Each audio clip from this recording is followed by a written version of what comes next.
ಪ್ರೀತಿಯ ವೀಕ್ಷಕರಿಗೆ ಹಳ್ಳಿಕಟ್ಟೆ ನ್ಯೂಸ್ ಚಾನಲ್ಗೆ ಆತ್ಮೀಯವಾದ ಸ್ವಾಗತ. ವೀಕ್ಷಕರೇ, ಈ ದಿನ ನಾವು ಪರಿಶಿಷ್ಟ ಜಾತಿಯ ವ್ಯಕ್ತಿಗಳಿಗೆ ಹಾಗೂ ವಿದ್ಯಾರ್ಥಿಗಳಿಗೆ ಇತ್ತೀಚೆಗೆ ಹೊಸದಾಗಿ ಆದೇಶವಾಗಿರತಕ್ಕಂತಹ ಗ್ರೂಪ್ ಎ, ಗ್ರೂಪ್ ಬಿ ಹಾಗೆ ಗ್ರೂಪ್ ಸಿ ಅನ್ನುವಂತಹ ವಿಭಾಗಗಳನ್ನು ಮಾಡಲಾಗಿದೆ. ಇದರ ಉದ್ದೇಶ ಪರಿಶಿಷ್ಟ ಜಾತಿಯಲ್ಲಿ ಬರುವಂತಹ 101 ಜಾತಿಗಳಿಗೆ ಒಳ ಮೀಸಲಾತಿಯನ್ನು ಕಲ್ಪಿಸುವುದಾಗಿರುತ್ತೆ. ಅಂದರೆ ಏನು ಈ 18% ಮೀಸಲಾತಿ ಏನಿತ್ತು ಪರಿಶಿಷ್ಟ ಜಾತಿಯಲ್ಲಿ, ಅದನ್ನು 3 ಭಾಗಗಳನ್ನಾಗಿ ವಿಭಾಗ ಮಾಡಲಾಗಿದೆ. ಉದಾಹರಣೆಗೆ ಗ್ರೂಪ್ ಎಯಲ್ಲಿ ಮಾದಿಗರು ಮತ್ತು ಇತರರು ಅಂತೇಳಿ ಬರುತ್ತೆ, ಅವರಿಗೆ 6% ಮೀಸಲಾತಿಯನ್ನು ಕಲ್ಪಿಸಲಾಗಿದೆ. ಹಾಗೆಯೇ ಗ್ರೂಪ್ ಬಿಯಲ್ಲಿ ಆದಿ ಕರ್ನಾಟಕ, ಹೊಲೆಯ ಹಾಗೂ ಇತರರು ಅನ್ನುವಂತಹ ಇದೆ. ಹಾಗೆಯೇ ಗ್ರೂಪ್ ಸಿಯಲ್ಲಿ ಲಮಾಣಿ ಮತ್ತು ಲಂಬಾಣಿ ಎನ್ನುವಂತಹ ಇತರ ಜಾತಿಗಳನ್ನು ಇಲ್ಲಿ ವಿಭಾಗಿಸಲಾಗಿದೆ. ಇವ್ರಿಗೂ ಸಹ 5% ಒಳ ಮೀಸಲಾತಿಯನ್ನು ಕಲ್ಪಿಸಲಾಗಿದೆ.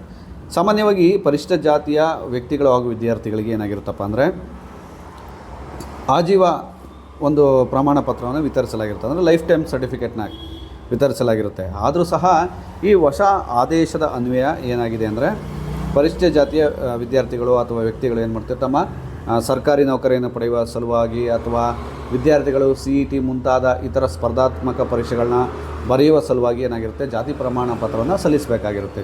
ಇಂತಹ ಸಂದರ್ಭದಲ್ಲಿ ಹಳೆಯ ಜಾತಿ ಪ್ರಮಾಣ ಪತ್ರ ಇದ್ದರೂ ಕೂಡ ಹೊಸದಾಗಿ ನಾವು ಪ್ರಮಾಣ ಪತ್ರವನ್ನು ಮಾಡಿಸಬೇಕಾಗಿರುತ್ತೆ.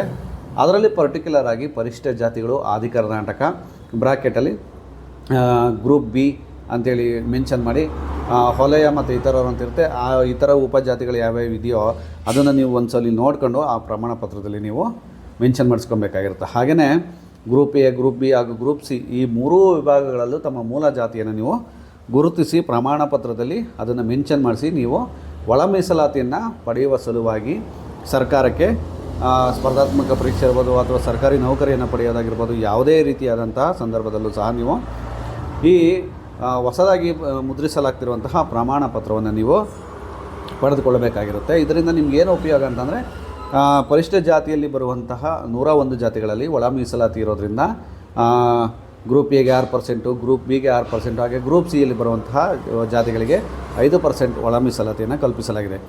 ನೀವು ನಿಮ್ಮ ಉಪಜಾತಿಗಳ ಯಾವುದು ಅಂತೇಳಿ ನಿಮ್ಮಲ್ಲಿ ಗೊಂದಲ ಇದ್ದರೆ ಈ ವಿಡಿಯೋನ ಮುಂದೆ ನೋಡ್ತಾ ಹೋಗಿ. ಈ ವಿಡಿಯೋದಲ್ಲಿ ನಾವು ಗ್ರೂಪ್ ಎಯಲ್ಲಿ ಬರುವಂಥ ಜಾತಿಗಳು ಯಾವುದ್ಯಾವುದು, ಹಾಗೆ ಗ್ರೂಪ್ ಬಿಯಲ್ಲಿ ಬರುವಂಥ ಜಾತಿಗಳು ಯಾವ್ಯಾವು, ಹಾಗೆ ಗ್ರೂಪ್ ಸಿಯಲ್ಲಿ ಬರುವಂಥ ಜಾತಿಗಳು ಯಾವ್ಯಾವು ಅನ್ನೋದನ್ನ ನಾನು ತೋರಿಸ್ತಾ ಹೋಗ್ತೇನೆ.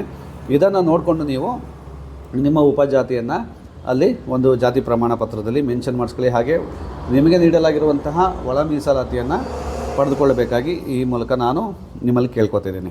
ಇದರ ಉದ್ದೇಶ ಇಷ್ಟೇ. ಎಷ್ಟೋ ಜನಕ್ಕೆ ತಮ್ಮ ಮೂಲ ಜಾತಿ ಯಾವುದು ಅಂತೇಳಿ ಗೊತ್ತಿರೋದು, ತುಂಬ ಗೊಂದಲದಲ್ಲೂ ಕೂಡ ಇರ್ತಾರೆ.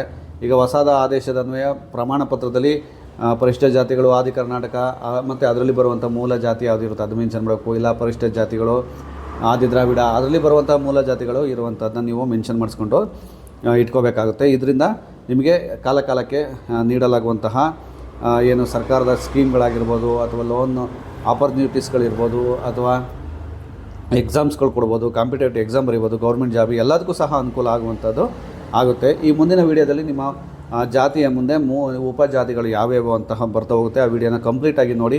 ನಿಮ್ಮ ಮೂಲ ಜಾತಿ ಬಗ್ಗೆ ನೀವು ತಿಳ್ಕೊಳ್ಳಿ, ಯಾವುದೇ ಗೊಂದಲ ಬೇಡ. ಸರಿಯಾಗಿ ನಿಮ್ಮ ಪ್ರಮಾಣ ಪತ್ರದಲ್ಲಿ ಅವುಗಳನ್ನು ಮೆನ್ಷನ್ ಮಾಡಿಸ್ಕೊಂಡು ಪ್ರಮಾಣ ಪತ್ರವನ್ನು ತಾಲೂಕು ಕಚೇರಿಯಿಂದ ಪಡೆದುಕೊಂಡು ಇಟ್ಕೋಬೇಕಾಗಿ ಈ ಮೂಲಕ ಒಂದು ವಿಡಿಯೋ ಮಾಡ್ತಾ ನಾನು ನಿಮ್ಮೆಲ್ಲರಿಗೂ ಅನುಕೂಲವಾಗಲಿ ಅಂತೇಳಿ ಈ ವಿಡಿಯೋನ ಸಬ್ಮಿಟ್ ಮಾಡ್ತಾಯಿದ್ದೀನಿ. ದಯವಿಟ್ಟು ಈ ವಿಡಿಯೋನ ಪೂರ್ತಿ ನೋಡಿ, ಹಾಗೆ ನಮ್ಮ ಚಾನಲನ್ನು ಸಬ್ಸ್ಕ್ರೈಬ್ ಮಾಡ್ತೀರಿ.